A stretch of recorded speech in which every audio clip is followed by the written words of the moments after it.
सुनो भाई, अब हम लोग अगला लिखेंगे, आगे लिखो vapour pressure of solution heading है, लिख लिया है ना, उसमें लिख लो लेटेस्ट मैं हम ये बता रहे हैं कि कल पे वेपर प्रेशर वाला बताया था ना आपको, ऐसा डोम शेप बना के है ना, उसी के आगे है let us consider the addition of small amount of non volatile, let us consider the addition of small amount of non volatile,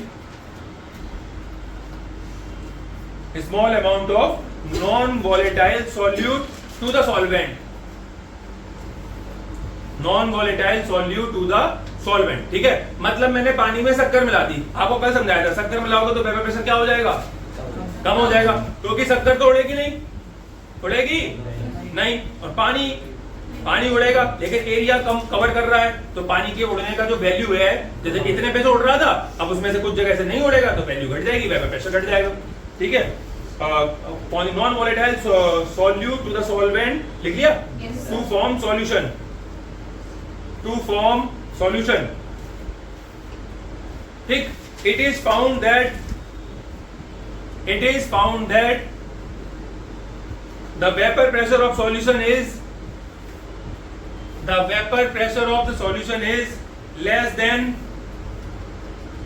less than that of pure solvent, less than that of pure solvent,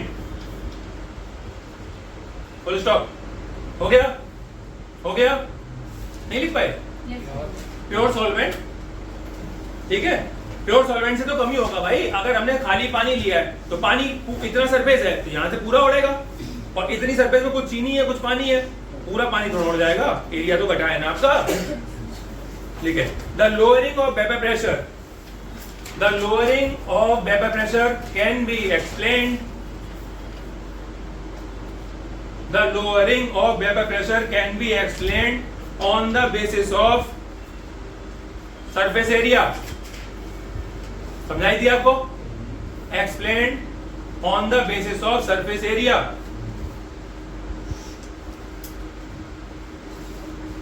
surface area बेटा, surface area of the liquid, surface area of the liquid, full stop। in the case of the solution, in the case of the solution, a part of liquid surface, a part of liquid surface is occupied by solute particle, by solute particles, therefore evaporation of liquid will take place from a lesser surface area।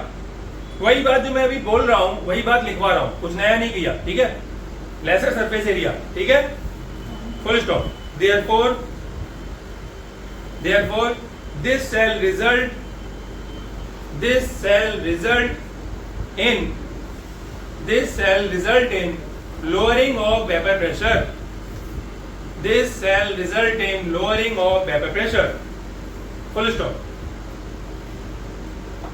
ठीक है, ये मैंने आपको ये समझाया कि पानी में अगर तुम शक्कर या फिर कोई ऐसी चीज जो नॉन वॉलेटाइल है नॉन वॉलेटाइल जानते हो ना क्या होता है, क्या, जो उड़ती ना हो, है ना उड़ने वाली कोई चीज मिलाओगे तो वो वेपर प्रेशर को क्या कर देगी, कम ही कर देगी, और अगर उड़ने वाली भी मिला दोगे तो भी वो चेंज ला देगी, सेम तो फिर नहीं रहने वाला। ठीक है ना, चल अभी तो मैं नॉन वॉलेटाइल पढ़ा रहा था, अब हम लोग अगली हेडिंग लिखेंगे, लिखिए Raoult's law for volatile liquid. Raoult's law, RAOUL, Raul, RAOUL, T', Raoult's law for volatile liquid. तो नॉन वॉलेटाइल सबको समझ में आ गया, हाँ है ना। देखिए मैं एक चीज और समझा देता हूं, ऊपर देखें, PA क्या होगा, P0A into XA।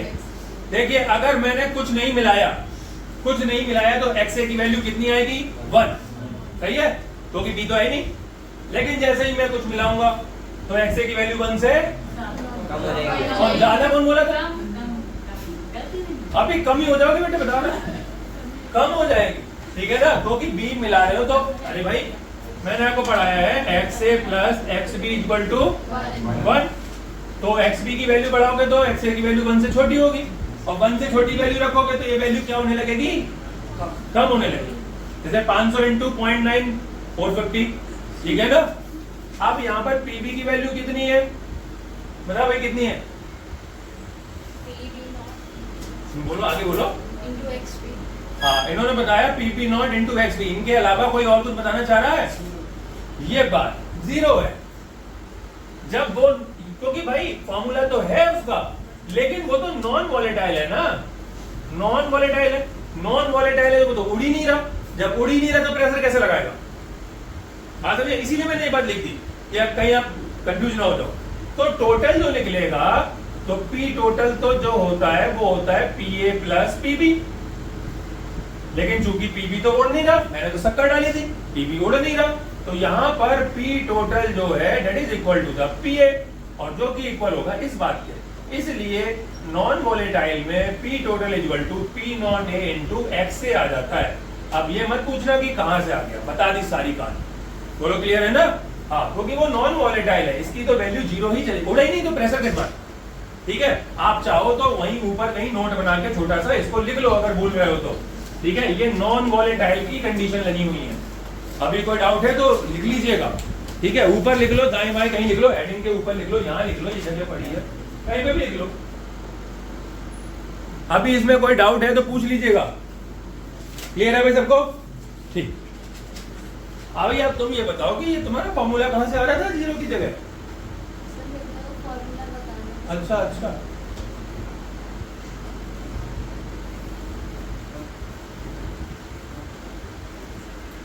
अनेक एक बात बताओ, अगर चाशनी रखी है, चाशनी जानते हो ना, और मैं उसे गर्म करूं बहुत, तो उसमें से क्या उड़ेगा?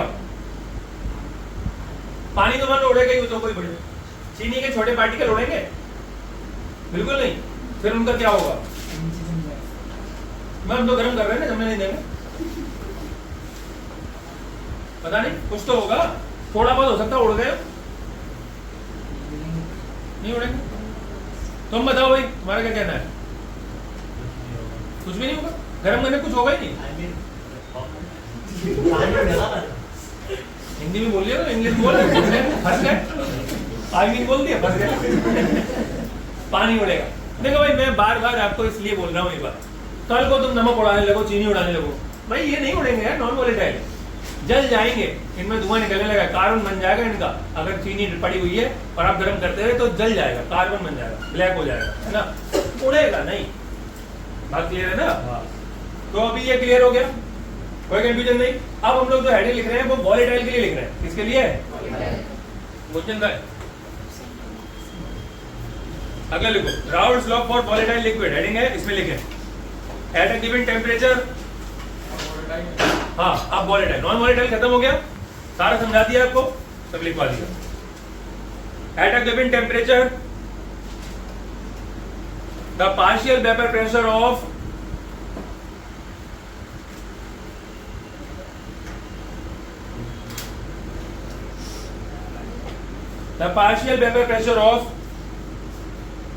each component in the solution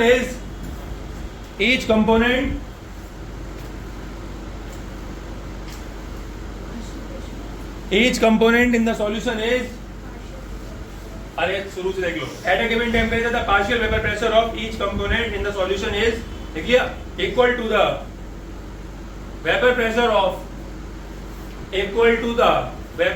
of pure component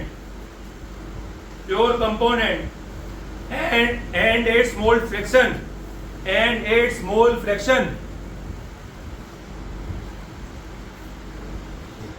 चलो, कोई बात नहीं, आवाज नहीं आएगी। अच्छा, उसको बाद में देखेंगे। लिखो हाँ, कोई बात बनाए, देखना तो तुम्ही को है और कोई देखता भी तो नहीं है। चलो, कहाँ तक पहुंच गए थे? मोल फ्रैक्शन तक ना, ठीक है। ठीक लिखे, देखिए ये वॉलेटाइल के लिए दोनों कंपोनेंट चलेंगे, ध्यान समझना। इफ लेकिन उसी में if PA and PB are the partial pressure of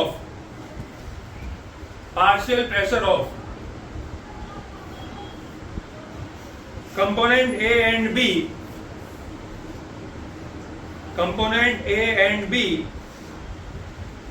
ठीक है, and XA,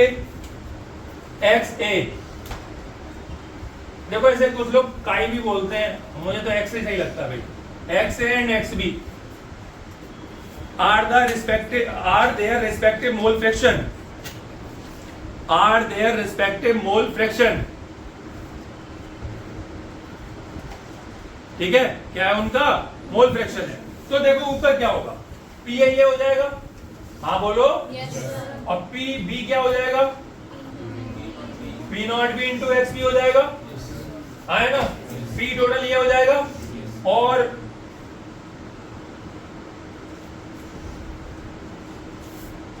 और यहां पर अगर P टोटल की वैल्यू रखोगे तो इन दोनों की वैल्यू आ जाएगी, समझ गए ना बात को। तो P टोटल इक्वल टू अगर रखोगे तो P0A into XA plus P0B into XB, ये दोनों फैक्टर जुड़ जाएंगे। बात समझ आ गई? बिल्कुल वही चीज है, बस उसमें B डिलीट हो गया था, मतलब नॉन वोलेटाइल था, 0 हो गया था, इसमें नहीं हुआ 0 तो उसकी वैल्यू आ गई है। बात क्लियर हो गई ना? सेम कॉन्सेप्ट लिख दीजिए पूरा, और उसके बाद ये जरूर लिख देना कि पहले इतना लिख लो इतना। हाँ, तो ये हो जाएगा भाई। यहां पर एक बात जरूर लिख लीजिए भाई, बार बार कंफ्यूजन होता है कि P0A और P0B क्या है, तो समझ गए ना। P0A क्या होता है, प्योर प्रेशर, प्योर मतलब मैक्सिमम भी, क्योंकि प्योर है तो मैक्सिमम ही होगा, बात समझ आई ना। और PA जब उसमें कुछ मिला दिया जाता है उसके बाद उसका कितना हिस्सा था, समझ आया ना। मान लीजिए A हमारा पानी है, तो पानी का जो प्योर प्रेशर है वो ये है, पानी में कुछ मिलावट कर दी, अल्कोहल मिला दिया, कुछ और मिला दिया, तो उसके बाद जो सॉल्यूशन है उसमें पानी का हिस्सा कितना है, पानी कितना प्रेशर लगा रहा है और अल्कोहल कितना लगा रहा है, वो PA और PB। हमेशा P0A बड़ा होगा। तो यहां पे एक बार लिख लो, where P0A and P0B are the vapor pressure of pure components,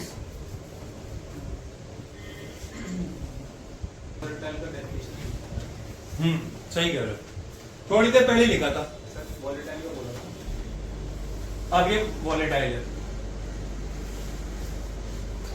क्यों भाई, ऐसी बात है क्या? छोड़ो, बता रहा हूं, पहले ये बात लिख लो, कंप्लीट कर लो। लिख लिया? आप सुनिए, ये जो लिखा हुआ है, ये वाला, ये इस वक्त जो लिखा है, ये किसका लिखा हुआ है, वॉलेटाइल। थोड़ी देर पहले किसका लिखा हुआ था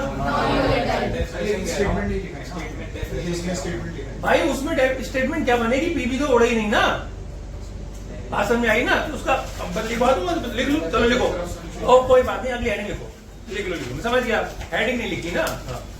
लिखो Raoult's law for non volatile solute, समझ गया।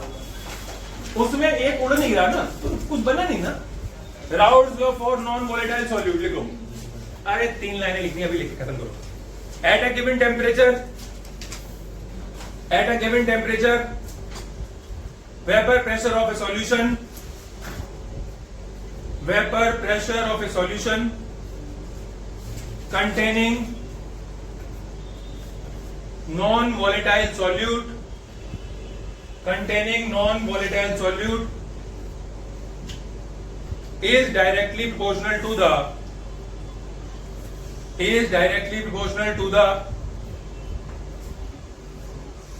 mole fraction of solvent, is directly proportional to the mole fraction of solvent। ठीक है, थोड़ा सा और लिख दो इसमें कि PA directly proportional to XA, proportionality हटाया, ये लगा दिया, और फिर यहाँ पर ये हो जाएगा 0, ये हो जाएगा नॉन वॉलेटाइल के लिए, ठीक है, और बस हो गया P टोटल इक्वल टू, ये तो पहले ही लिख चुके, बात समझ आ गई भाई, ठीक है ना। अभी हो गया क्लियर, ठीक, कोई डाउट तो नहीं है, बात समझ आ गई। ये उड़ नहीं रहा था, 0 हो गया, ये जोड़ दिया और बात बना। कोई कंफ्यूजन किसी को? ठीक है, अगली एंड डालें, लिखें difference and similarities between difference and similarities between, ये वही चीज पुराना लिख के दोबारा समझा दिया। Difference and similarities between Raoult's law and Henry's law, ये क्वेश्चन कई बार आया है, बढ़िया क्वेश्चन है, टिक लगा लो। Difference and similarities between Raoult's law and Henry law, बताओ भाई क्या सिमिलरिटी होंगी? सिमिलरिटी क्या होगी? दोनों, बिल्कुल सही, दोनों ही मोल फ्रैक्शन के क्या क्या है? हाँ, दोनों ही मोल फ्रैक्शन के डायरेक्टली प्रोपोर्शनल है। क्लियर है ना? ठीक है, तो लिख लो पहला, both laws applied to a volatile component, both laws applied to a volatile component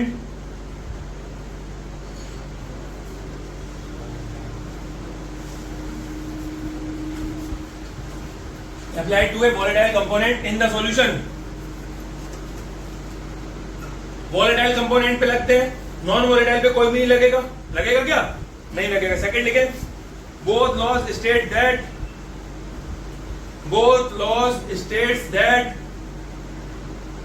the vapor pressure of one component is proportional to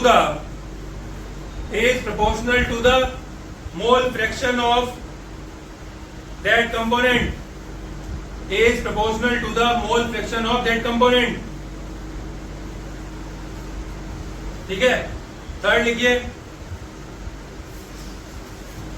Raoult's law defines the proportionality constant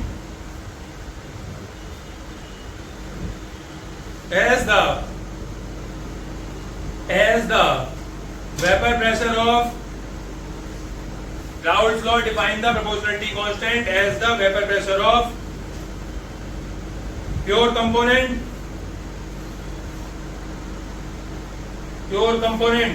ठीक है। whereas Henry's law defines the proportionality constant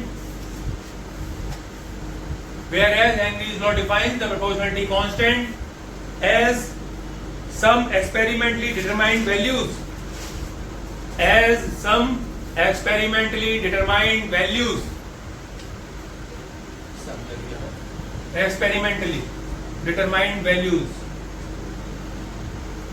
ठीक है भाई, ठीक है, छूट गया बेटा क्या? एज सम एक्सपेरिमेंटली डिटरमाइंड वैल्यूज, कहने का मतलब ये है कि जो हेनरी लॉ होता है उसमें प्रोपोर्शनलिटी कांस्टेंट केएच होता है, और केएच एक एक्सपेरिमेंटली वेरीफाइड या डिटरमाइंड वैल्यू है, और जबकि राउल्ट्स लॉ में प्रोपोर्शनलिटी कांस्टेंट पी नॉट ए होता है, जो कि प्रेशर ही होता है, बस प्योर स्टेट का होता है। बात समझाइए ना, उसमें एक्सपेरिमेंटली का चक्कर नहीं है। बात क्लियर? इसका मतलब दूसरा एक और भी है, अगर वाटर का कोई सवाल है, दो सवाल है जिसमें सॉल्वेंट पानी है, तो उन दोनों का पी नॉट ए तो बराबर होगा, लेकिन केएच का होता तो जनरली बराबर ही है, लेकिन फिर भी आप कह नहीं सकते। समझ में आया ना? तो वो एक्सपेरिमेंटल वैल्यू होता था, टेम्परेचर प्रेशर से कुछ उन्होंने अलग लिख दे वो, ठीक है। बात समझे ना? कुल मोटा मोटा सा हिसाब ये है, वो एक्सपेरिमेंट करके ही निकलेगा, और ये तो स्टैंडर्ड प्रेशर है, जितना भी मैक्सिमम प्रेशर होगा सो होगा, ठीक है। तो मैंने अभी आपको लिखवा दिया राउल्ट्स लॉ वॉलेटाइल के लिए, नॉन वॉलेटाइल के लिए दो बातें, ठीक है, उनका समझा दिया कि उनका टोटल कैसे निकलेगा, समझा दिया भाई, और डिफरेंस समझा दिया, और सिमिलरिटी लिखवा दी। सिमिलरिटी है कि दोनों उसके लिए वॉलेटाइल कंपोनेंट के लिए, और दोनों प्रोपोर्शनल होते हैं मोल फ्रैक्शन के, ठीक है, और डिफरेंस है कि दोनों की प्रोपोर्शनलिटी कांस्टेंट अलग अलग होते हैं। क्लियर? अब लिखिए आइडियल सॉल्यूशन, पढ़ा चुका हूं ये आइडियल सॉल्यूशन, पढ़ा है ना? आइडियल सॉल्यूशन देखिए, it is defined as the, सो रहा है फिर, it is defined as the solution which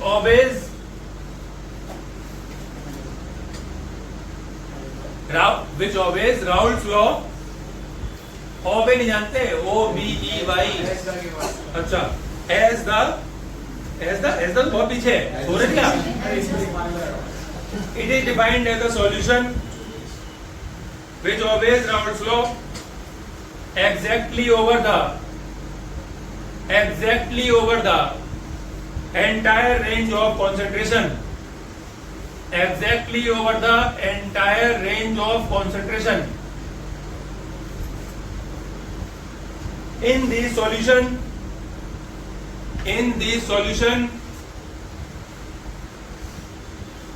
their intermolecular interaction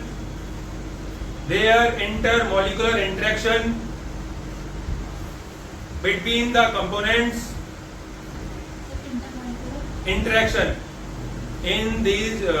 their intermolecular interaction between the components are of same magnitude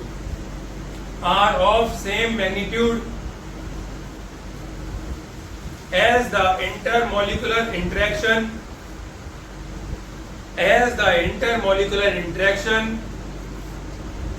in pure component.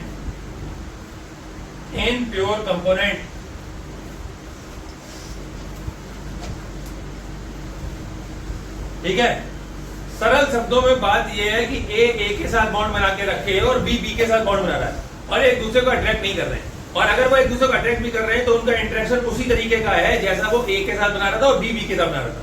तो ये संभव तभी होगा जब ए के पास ही रहे। बात थोड़ी सी ऊपर से निकल गई होगी, लेकिन मैंने एक दिन और भी पढ़ाई थी। अगर आइडियल है तो आइडियल का मतलब होता है, समझो मेरी बात, ए देखो आइडियल मान लो ये ए है, ऐसा बनाता हूँ, ये ए है, ये ए है, इनके बीच में अट्रैक्शन चल रहा था, ए का सॉल्यूशन मैंने इसमें बी सॉल्यूशन मिला दिया तो बी और बी के बीच में अट्रैक्शन भी हो रहा है। अब ये सॉल्यूशन आपस में भी एक दूसरे इंटरेक्ट कर सकते हैं, तो अगर ए बी का सॉल्यूशन बन जाए तो उनका रिजल्टेंट इनके बराबर ही आना चाहिए, ना तो ज्यादा आना चाहिए ना ही कम आना चाहिए। बात क्लियर हो गई ना? सरल और सरल करता हूं क्योंकि ये बात बाद में कठिन हो जाएगी। मैं फिर से समझाता हूं, जब हम दो सॉल्यूशनों को मिलाते हैं, मैं तुम्हें एक सरल तरीका समझाता हूं। हमने दो सॉल्यूशन मिलाए तो यहाँ पर टोटल 3 बातें होंगी। या तो ए से ही अट्रैक्ट करेगा और बी के पास जाएगा नहीं, बी से कोई मतलब नहीं, और बी के पास है, बी को ए से मतलब नहीं, घूमो अपने अपने। या फिर होंगे दूसरी बात कि ए और बी आपस में नए बॉन्ड बना लेंगे, सीधी बात है। तो भी अगर एक दूसरे को अटैक करेंगे तो बॉन्ड बन जाएंगे। फिर अब नए बॉन्ड बनेंगे तो होंगी फिर से 2 बात कि जो बॉन्ड है वो या तो पेरेंट से, पेरेंट मतलब इन दोनों से ज्यादा मजबूत होगा या इन दोनों से कमजोर होगा। हाँ है ना? तो समझ गए ना मेरी बात कि ए बी का जो बॉन्ड है वो मजबूत है किससे? ए से एंड बी से। या फिर ए बी का बॉन्ड जो है वो कमजोर है किससे? ए से एंड बी से। अभी ये लिखवा दूंगा बेटा सब फटाफट, ठीक है ना? तो अगर बॉन्ड मजबूत है तो ये अलग टाइप का डेविएशन है, ये होता है नेगेटिव डेविएशन। अगर बॉन्ड कमजोर है तो ये अलग टाइप का डेविएशन है, ये है पॉजिटिव डेविएशन। ठीक है, ये भी आगे आएगा, घबराना मत, आएंगे। और ये जो भी हम पढ़ रहे हैं जिसमें तुम अपना बॉन्ड बना के रखो, हम अपना बॉन्ड बनाए, हमें तुमसे मतलब नहीं, तुम हमसे मतलब मत रखो, या अगर वो आपस में बॉन्ड बनाते भी हैं तो वो उसी के एवरेज पे रहेगा, ना तो ऊपर निकलेगा ना नीचे जाएगा।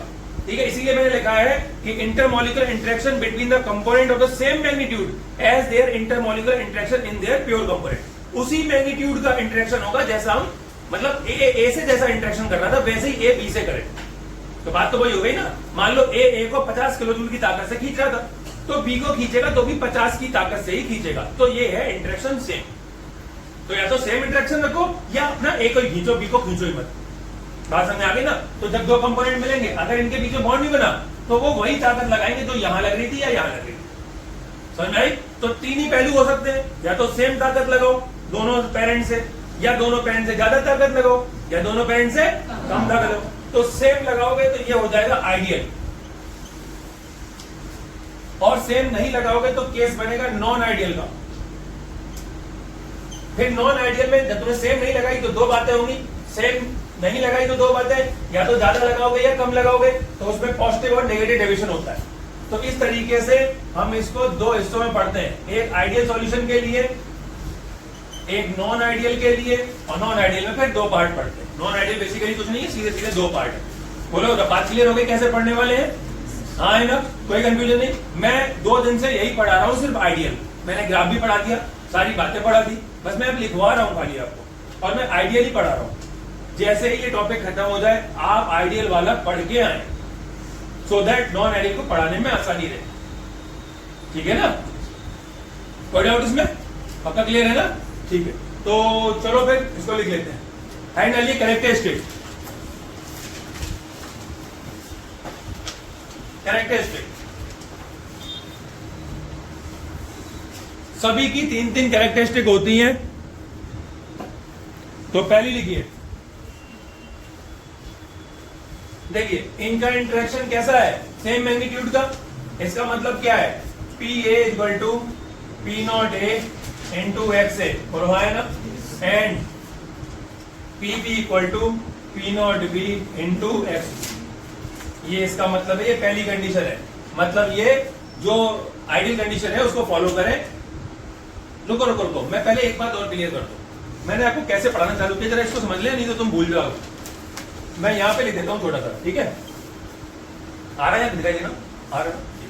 देखो पहला जो था, एक था सॉल्यूशन। सॉल्यूशन हुए 2 टाइप के, ठीक है?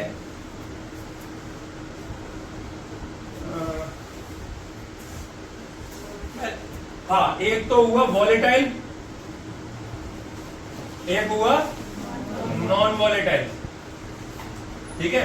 नॉन वॉलेटाइल में वो उड़ा ही नहीं, तो उसका मसला वहीं पर निपट गया, क्योंकि दूसरा उड़ा ही नहीं। फिर वॉलेटाइल चूंकि उड़ा, तो इसमें फिर 2 बातें हो गई। एक हो गया आइडियल और एक हो गया नॉन आइडियल। आइडियल, आइडियल ये जो मैं इस वक्त पढ़ा रहा हूं, जिसमें इसे अपने से मतलब है, उसे अपने से मतलब है, और नए बॉन्ड नहीं बन रहे हैं, ना ही उनके, अगर बन भी रहे हैं तो इंटरेक्शन सेम टाइप का है। मैं रिपीट कर रहा हूं, पहले तो नए बॉन्ड बन नहीं रहे, मान लो अगर बन रहे हैं तो इंटरेक्शन उसी टाइप का है। ना तो वो पेरेंट से, पेरेंट मतलब दोनों से ज्यादा जा रहा है, ना दोनों से कम जाएगा, उसी रेंज का रहेगा। बात समझ में आ गई मेरी? हाँ या ना? ठीक है, तो ये आइडियल है। और नॉन आइडियल के फिर से 2 टाइप होंगे। आइडियल का कोई टाइप नहीं होता, क्योंकि आइडियल टेक्निकली होता नहीं। नॉन आइडियल फिर से 2 टाइप होंगे, एक होगा पॉजिटिव डेविएशन, डेविएशन, और एक होगा नेगेटिव, लगा देता हूं नेगेटिव डेविएशन। ठीक है भाई? तो ये जो पूरा है इस तरीके से पढ़ा जा रहा है। मैंने अभी आपको आज सबसे पहले नॉन लिखवाया तो वॉलेटाइल था, पढ़ाया आपको पहले नॉन वॉलेटाइल था, फिर मैंने वॉलेटाइल लिखवाया जिसमें दोनों के पैसे जुड़े रहते हैं। अब मैं इस वक्त आपको आइडियल पढ़ा रहा हूं, then non ideal. Non ideal मतलब जो आइडियल को फॉलो नहीं करेगा, और फिर उसके दोनों कंडीशन पढ़ेंगे और हमारा राउल्स लॉ खत्म हो जाएगा। बोलो क्लियर? बोलो, क्या बोलो? नहीं समझ में आई बात? ठीक है, तो ये बात क्लियर हो गई। तो पहली कैरेक्टरिस्टिक है कि उन दोनों के अपने अपने राउल्स लॉ को फॉलो करें। मैंने देखो लिखवाया भी है कि आइडियल सॉल्यूशन कौन है, जो राउल्स लॉ को फॉलो करे at entire range of temperature and pressure. यही तो है राउल्स लॉ, इसको फॉलो करे, ए भी फॉलो करे, बी भी फॉलो करे, आइडियल हो जाएगा। मैंने आपको क्या बताया, आइडियल कौन से होते हैं? आइडियल होते हैं मुझ पे प्लस चार्ज है, तुम पे माइनस है, तो हम तुम्हें अट्रैक्ट नहीं कर रहे। तुम पे कुछ भी चार्ज हो, तुम पे प्लस है, हम तुम्हें रिपेल भी नहीं कर रहे। यही तो आइडियल है। तो जब हम तुम्हें अट्रैक्ट नहीं कर रहे, रिपेल नहीं कर रहे, तो बॉन्ड बनने का क्या मतलब? आइडियल केस में तो यही कहा गया कि दो एटम है, सेम चार्ज के हो जाए, डिफरेंट चार्ज के हो ना, तो अट्रैक्शन में रिपल्सन फील करते हैं। समझ आया ना? तो आइडियल तो एक हाइपोथेटिकल केस हो गया ना। और अगर मान लो वो बॉन्ड बना भी देते हैं, तो उनका जो रेंज है वो इनके मतलब इनके पेरेंट्स से बियॉन्ड नहीं हो, सेम रेंज का होगा। मतलब जैसे मैं ए हूं और मैं किसी ए एटम को पकड़ लेता 50 किलो जूल की ताकत से। मान लो मैंने ए को छोड़ दिया और बी को पकड़ लिया, तो पकड़ूंगा 50 किलो जूल की ताकत से। तो मेरे लिए ए और बी का कोई मतलब नहीं रह गया, बात तो एक ही हो गई ना। ये है आइडियल, मतलब मैं अपनी स्ट्रेंथ को चेंज नहीं करूंगा, और अगर मैं चेंज करता हूं तो मैं नॉन आइडियल केस में चल जाऊंगा। समझ में आया ना?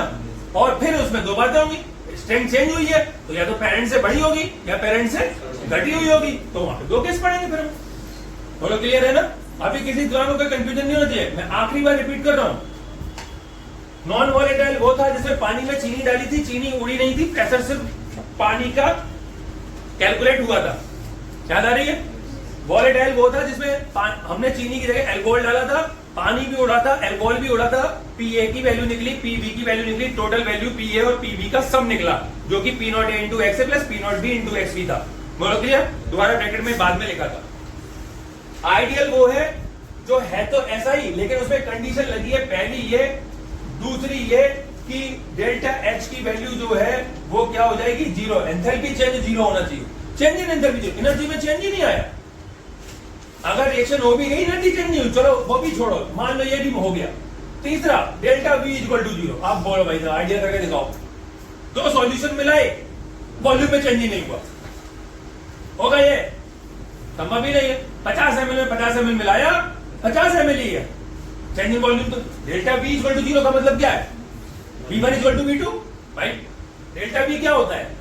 V final minus V initial, और जीरो आ रहा है मतलब दोनों बराबर है, तो जितना इनिशियल था उतना ही फाइनल है। इसका मतलब चेंज क्या हुआ? जीरो। 50 ml में 50 ml मिला तो 50 ml बना रहे। ये हो सकता है जब मॉलिक्यूल बहुत दूर हो। अभी यहां पर कोई गैस छूट जाए तो भैया जी वो गैस क्या मतलब दरवाजे थोड़ा दीवारों को धक्का मारे क्या? नहीं, वो फिट हो जाएगी यहीं पर। थोड़ी तुम खींच लोगे, थोड़ी ये खींच लेंगे, थोड़ी यही घूम जाएगी, क्योंकि बीच में जगह है, हवा के मॉलिक्यूल्स के बीच में जगह है, तो बेचारी फिट हो गई। हाँ है ना, हो गई कि नहीं? अगर जगह नहीं होती और तुम जबरदस्ती गैस डालते तो दीवारों को पीछे खिसकाना पड़ता, गिर जाती दीवार। बात में आई ना? ऐसे ही आइडियल में इतनी जगह है कि तुम कुछ भी डाल दो वैसे सब फिट हो जाएगा। समझ आ गई? नहीं आई? आ गई, बढ़िया बात। तो भाई इन कैरेक्टरिस्टिक को लिख लीजिएगा प्लीज। ये जो हंसे है ना, ये तो पक्की है कि मूली पराठे खूब खा रहे हैं। आजकल मूली प्याज चल रहा है उनका। सुनिए, अब देखिए ये सब लिखवा दिया, ये समझा दिया, ये भी लिख दिया। अब हमें इसकी एक बहुत बढ़िया चीज लिखनी है, वो है इसके एग्जाम्पल। इस टॉपिक में कुछ याद हो ना हो, 3 कैरेक्टरिस्टिक और एग्जाम्पल, ये तो हर स्थिति में याद होने चाहिए। सबसे ज्यादा यूज इन्हीं का होगा, क्योंकि ये एग्जाम्पल इसके ही नहीं है, अगले 2 टॉपिकों में भी यूज होंगे सेम एग्जाम्पल। तो आपको एग्जाम्पल याद करना। आप मुझे एक बात समझाओ, आइडियल तो होता नहीं है, तो आइडियल के एग्जाम्पल कैसे आ रहे हैं? हाइपोथेटिकल एग्जाम्पल नहीं, एग्जाम्पल तो असली होते हैं, तो वो हाइपोथेटिकल कैसे हो सकते हैं? चलिए पहले एग्जाम्पल लिखिए। लिखिए पहला, नॉर्मल हेक्सेन, ये दो के सेट होते हैं, ठीक है ना, 2 कंपोनेंट मिला रहे हैं ना, normal hexane and normal heptane. Normal hexane and गले की आवाज चली गई, नॉर्मल हेप्टेन। तुम लोग चिल्वा के स्पीकर खराब करवा दोगे। नॉर्मल हेक्सेन और हेप्टेन, ठीक है। अगला लिखो, bromoethane, bromoethane and आइडोइथेन, bromoethane and आइडोइथेन, ठीक है। अगला लिखो, chlorobenzene and bromobenzene, chlorobenzene and bromobenzene. अगला लिखो, benzene and methyl benzene, benzene and methyl benzene, ठीक है। 4 एग्जांपल है, आपको याद रखने हैं भाई, ठीक है। ठीक, अब वो भाई अपना वो बना लो ग्राफ। उम्मीद है आपको याद होगा, मैं पहले भी बता चुका हूं। यहाँ पर मान लीजिए एक्स ए लिखा हुआ है, ये 0 वैल्यू होगी, यहाँ पे जाके एक्स ए की वैल्यू कितनी हो जाएगी? 1। यहाँ पे लिखो 0। बढ़िया, तुम्हें बताना है यहाँ पर एक्स बी की वैल्यू कितनी है, यहाँ पर जाके कितनी हो जाएगी? 1। ये 0 है, वैल्यू बढ़ती गई बढ़ती गई बढ़ती गई, मान लो यहाँ पहुंच गई। तो ये वैल्यू तो पी ए की थी, लेकिन यहाँ पहुंच के हो गई, हाँ, p A equal to P naught a, बराबर हो गया। फिर ये वैल्यू बढ़ती गई यहाँ पहुंच गई, ये वैल्यू पी बी की थी, यहाँ पहुंच के कितना हो गया? P B equal to P naught b हो गया। फिर ये लाइनें भी मिला दो आप, ठीक है। तो ये हो जाएगा पी टोटल, तो पी टोटल हो जाएगा p a plus p b. उम्मीद है बात क्लियर हो गई। वही पुरानी बात है, कुछ नई बात नहीं है। ये वेपर प्रेशर की प्लॉट है और यहाँ पर मोल फ्रैक्शन है।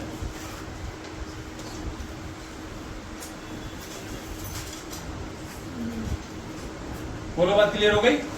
ठीक, इसको ड्रॉ कर लीजिएगा और अगली हेडिंग डालिएगा। नहीं ऐसा नहीं है, ये पुराना समझा चुका हूं, कोई नई बात नहीं है। मैंने आपको बताया था लाइन टेढ़ी ऊपर नीचे रहेगी, बराबर नहीं करना है, ऊपर नीचे किसी को भी कर सकते हो, बस बराबर नहीं करना। क्लियर नहीं है? आज लिखवा देंगे इतना कि सुनने के लिए हो जाएगा, चिंता मत करो। रोज का ड्रामा हो गया ना। अब लिखो नॉन आइडियल सॉल्यूशन। कितना भी स्लो कर लो, लिखवा के मैंने क्लास मेरी अभी 9 बजे है, चिंता मत करो, बहुत टाइम है। जल्दी घर जाके भी क्या करेंगे, 9 बजे क्लास लेना ही।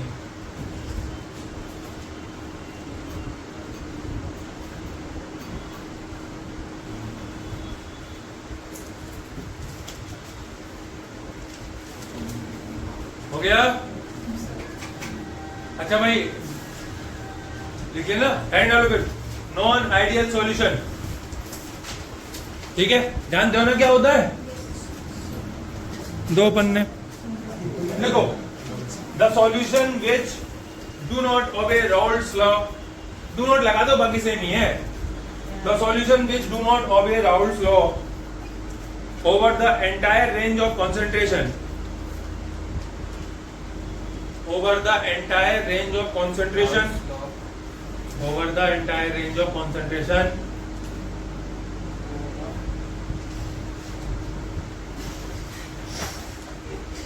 वो होली वाले गुब्बारे अभी रखे हैं, ध्यान रखियो। over the entire range of concentration are called non ideal solution। अरे जो कभी भी फॉलो ना करे उसको, बस इतनी सी बात है। एंटायर रेंज ऑफ कॉन्सेंट्रेशन मतलब चाहे कुछ भी कॉन्सेंट्रेशन कर लो, राउल्ट्स लॉ फॉलो नहीं होगा तो नॉन आइडियल हो गए, ठीक है भाई? इसमें कैरेक्टरिस्टिक लिखिए, जो भी पुरानी लिखी थी ना उनमें बस नॉट लगा दो, डज नॉट इक्वल कर दो। कैरेक्टरिस्टिक एंड डालिए और लिखिए p a does not equal to P naught A into x a, p b does not equal to P naught B into x b. ये पहली हो गई। दूसरी हो गई delta h does not equal to 0। तीसरी हो गई delta b does not equal to 0। खत्म, ठीक है? अब नॉन आइडियल के बारे में ज्यादा एलेबरेट नहीं कर रहा हूं, मैंने थोड़ी सी बात लिखवा दी। अब इसके टाइप पढ़ेंगे, ठीक है ना? अभी समझाया ना आपको नॉन आइडियल के 2 टाइप होंगे, ठीक है? तो हेडिंग डालो टाइप्स। बोला था ना टॉपिक बड़ा है,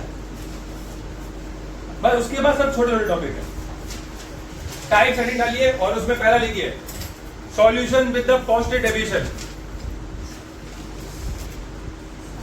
अच्छा, solution with the positive deviation.